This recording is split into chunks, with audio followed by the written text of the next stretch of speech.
So today's video is just something fun I put together. It started off with, let me make a video of a packing list of things you could bring on a business trip or personal trip. And I figured there's probably a million videos out there to do that.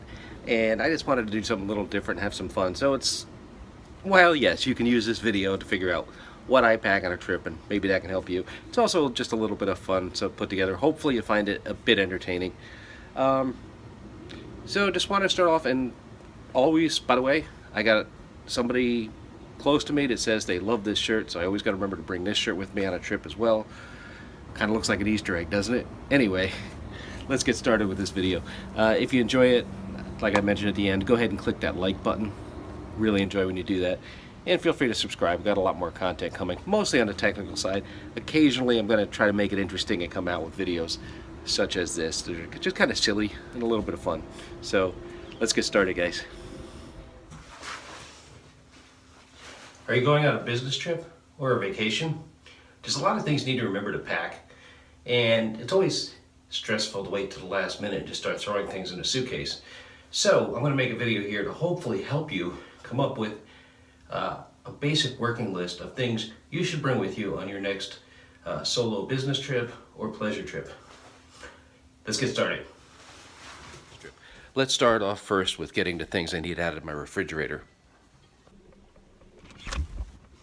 Good. So you always want to get a bottle of water for your trip. So you can drink this while you're on your flight, especially at least the first leg of the flight. Always stay hydrated on an airplane. It's important. Oh, I almost forgot one more thing. Always bring your iPad as well.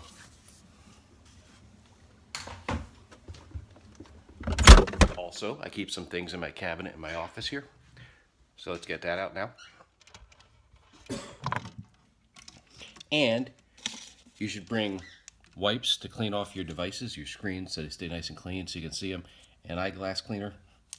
In addition, bring your vitamins. Your vitamins are going to keep you healthy while you're on a trip. And maybe even Minion flavored Tic Tacs. So I'm going to talk about some of the hardware gear that I typically bring with me, so let's go ahead and take a look at that. So here's some of the hardware I typically bring with me. First up here, this is my MacBook Pro. It's a late 2015 model, quite adequate for what I need to do. And typically I bring that when I'm going to be doing any kind of iOS development or any kind of video editing or video production, because that's kind of what that machine shines at, and that's the main use case for it. It also has an SD card slot for my SLR camera to be able to download pictures, which is something you don't have on the new MacBook Pro. Thank you, Apple, for that. In addition, if you're going international, bring your passport, quite important. Bring your wallet. You'd be surprised how many times you can forget your wallet going to the airport. You'll never forget your mobile device, but you'll forget your wallet. This is a charger for my Galaxy Gear S2 watch. And without that, my watch is pretty much useless after about 3 days, and you can never seem to be able to find a charger anywhere. So if I forget that, the watch is going to be spending the entire trip in my suitcase. So I always try to remember to bring that. And it typically just plugs into a mini USB port, so one of the cables I typically pack will usually be sufficient. This here is my ThinkPad Carbon X1, and that is used mostly for my work functions. So if I'm not doing any kind of video editing or photography or iOS development, I typically bring this machine. It's got a smaller form factor, it's quite fast, it's comfortable, it's easy to use, and I do a lot of work with SAP products. And this one here, dealing with SAP GUI or any of the other products that are on there, tends to lend itself just a little bit better to that. In addition, I bring my PowerBeats 3 headphones, and I use these mostly for phone calls. I've got another video on these. I use these mostly for phone calls, casual music listening, working out at the hotel gym. They don't fall off your ears, so they're quite convenient, quite nice. Since we're talking about music, these are my Beats Solo 3 headphones, and these are good for airplane listening or sitting in a hotel room. Again, I mentioned them in another video. They also work with an RCA jack, so if you have the need to plug them into a device, you can do that. Otherwise, they work perfectly fine on Bluetooth. External 2 terabyte Seagate hard drive, just used to back up data off the laptops when I need additional storage. It's small enough I can throw it in my bag. Runs on USB 3. It's quite fast. Just sort of an insurance policy. Although your ultimate insurance policy is going to be storing files up in the cloud, so you don't have to deal with things like, I don't know if you've all heard, occasionally immigration might want to search your laptops and stuff. If they're in the cloud, there's nothing for you to actually expose. Not a big deal, but just worth mentioning. I also bring a host of chargers. So for my iPhone and iPad with the lightning connector, this does the trick. And dropped it. Charger for my Galaxy Note. Sorry, I wish it was a Note. My Galaxy Edge. My Galaxy S7 Edge. I cannot talk. And speaking of that, there's the Galaxy S7 Edge. That's my personal phone. And I'm filming this on the iPhone 7, so you're not going to see that, but that goes with me as well. The Galaxy S7 is nice insofar as that this particular device is unlocked. So I can get to a particular country and throw in a local SIM card if I can't get a good signal with T-Mobile there, and I'm good to go. And by the way, before you ask, no, I do not bring both my MacBook Pro and my ThinkPad with me on a business trip. Going through the United States Transportation Security Administration, aka TSA, is difficult enough, so I'm not completely insane in trying to bring two laptops with me. I think bringing the laptop and an iPad by itself is difficult enough. So typically one of those two devices stay home, depending on what kind of needs I anticipate on my trip. Yes, I can do the same thing on probably both of them, especially with the VM emulation on the MacBook Pro. So it just depends where my primary workflow is and which one's easier. So if I'm doing primarily Outlook work with email or work with SAP or some of the other things I work with on a daily basis, that tends to lend itself better to the ThinkPad.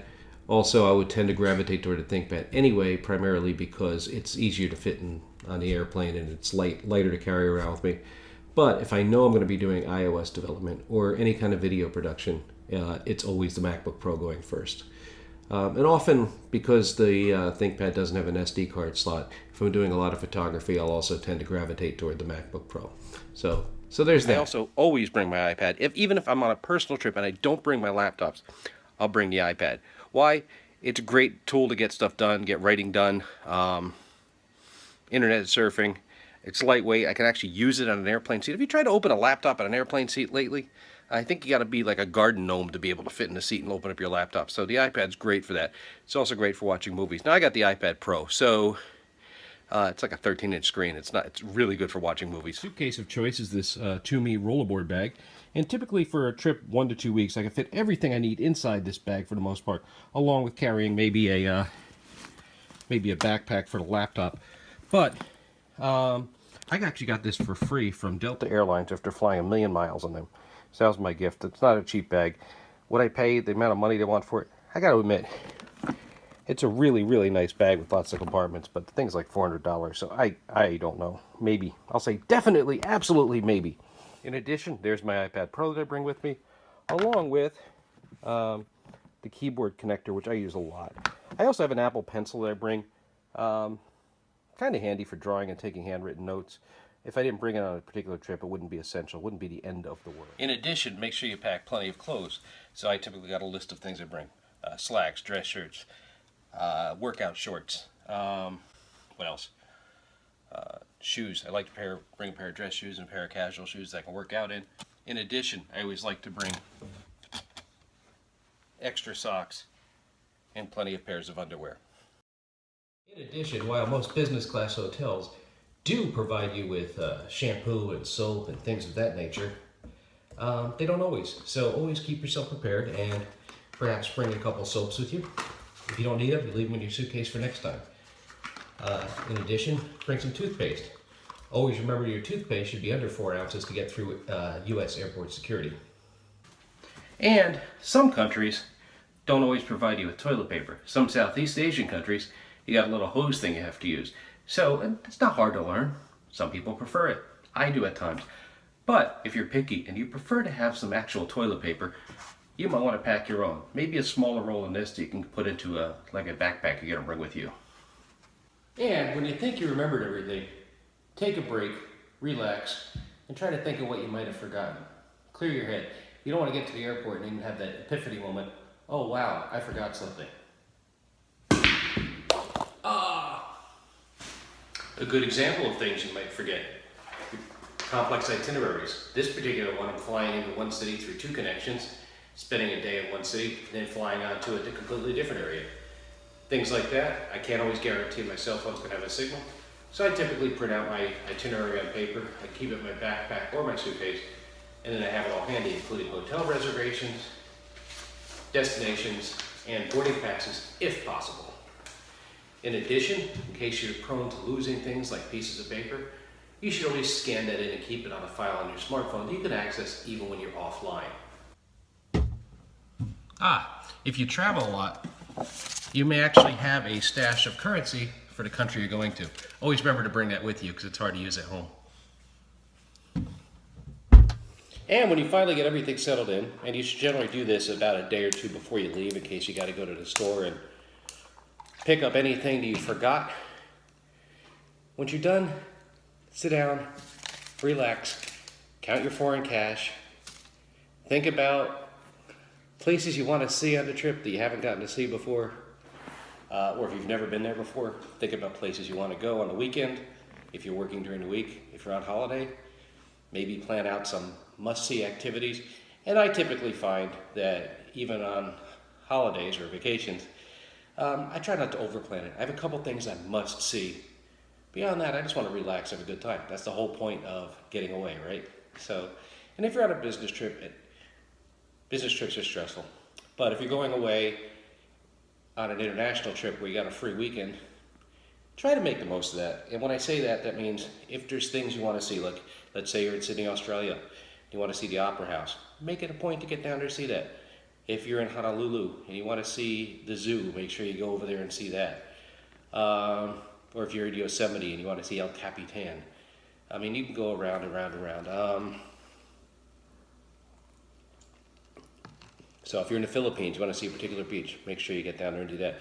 And most important, if you decide that it's important for you to just sleep on a weekend and relax because you don't have any of the things at home you got to worry about, that's a perfectly fine alternative as well, and I've done it myself, and it's great. So, not much else to talk about, so at the end of this video, I had a little bit of fun making it.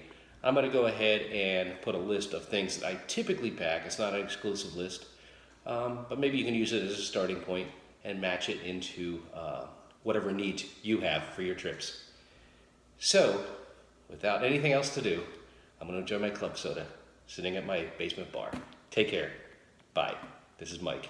Oh, last thing. If you like my videos, it would mean the world to me if you click that little like button at the bottom. I kind of do it for fun. I kind of do it to give something back to the YouTube community.